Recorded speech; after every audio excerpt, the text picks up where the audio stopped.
Hi guys, today I'm going to be reviewing Hollow City. Now this is going to be a spoilery discussion, so if you haven't read this or any in the series, of course, please do not watch this review. Of course you can read the book and then come back and watch this, like, so save it in your watch later if you like. Yeah, for those of you who haven't read this, please do not watch this review because I do not want to ruin it for you. Okay, so we are thrust back into the situation where the last book left off. It literally just throws you in there, gets the pace going straight away, does not stop from the beginning. You know, it's always got something happening, and I love that about this. It was definitely action paced. The kids are on the run, they're trying to get their Imbrin, is that how you pronounce it, back to full health, and obviously they're being chased by Whites and Hollows. So that is a lot to take in, you know, when for the majority of the children, obviously excluding Jacob, all they've ever known is that protective island in Wales. So to suddenly have to leave, and it's a different day in 1940, is it, and everything's different, you know, it's going to be scary. And I think that vibe was definitely well brought out in this story. Like, I could feel that from them, like it was just radiating fear and confusion, but also that hint of excitement because it was something new. Obviously, as the novel progressed, we were introduced to other loops, and that was definitely one of the most funnest parts for me because is it the Meangery where the animals are?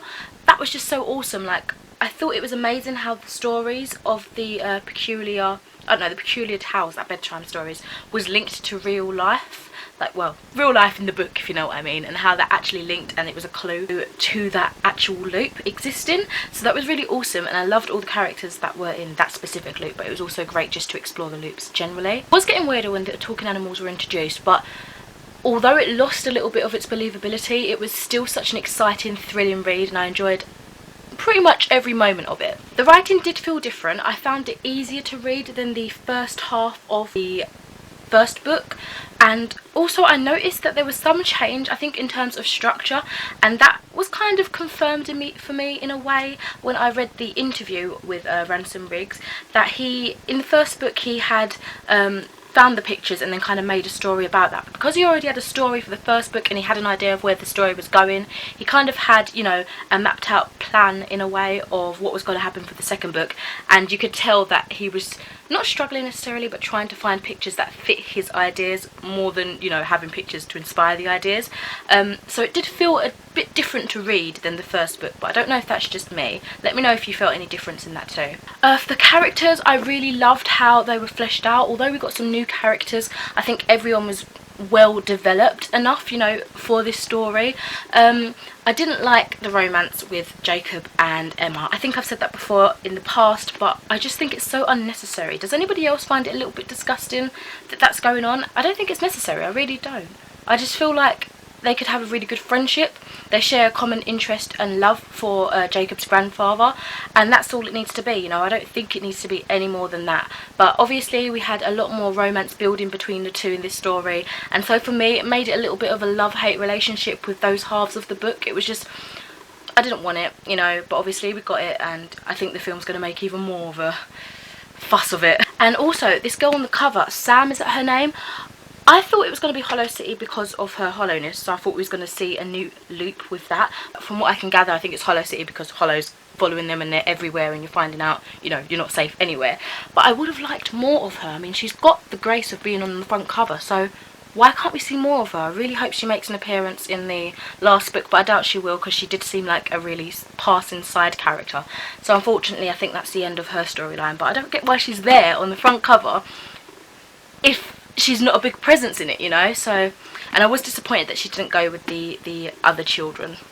So yeah, that made me sad. I did find myself a little bit confused in some scenarios. For example, when Millard was saying that he couldn't help, like he couldn't force Sam to go with him because if they haven't been heard about in Peculiardom, I said that really weird, and then they're probably already dead to history, and there's no point trying to help others that are suffering during this war because they're already dead to history. But if we was to follow that same logic, then surely these children would be dead to history. So everything they're doing should be causing some sort of error in the timeline. Does that make sense? I think it was trying to get a little bit too deep into time travelling, and it wasn't well thought out in that aspect. It was just a bit too muddled, you know what I mean? So that little bit was confusing, and it was kind of just severed, like they didn't talk more about that. But I feel like it needed, if it was mentioned like it was by Millard, it needed to be fleshed out better. There's also another confusing part where I had believed that Olive lost her shoes, you know, when they were struggling out in sea, and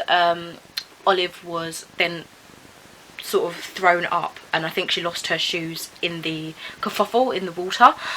I thought she lost them for good, but then later on, Bronwyn, is that her name, was saying, oh, here's your shoes, Olive. But I'm like, I thought they got sunk, you know, when the boats were like tipping over and getting crushed and all that sort of stuff.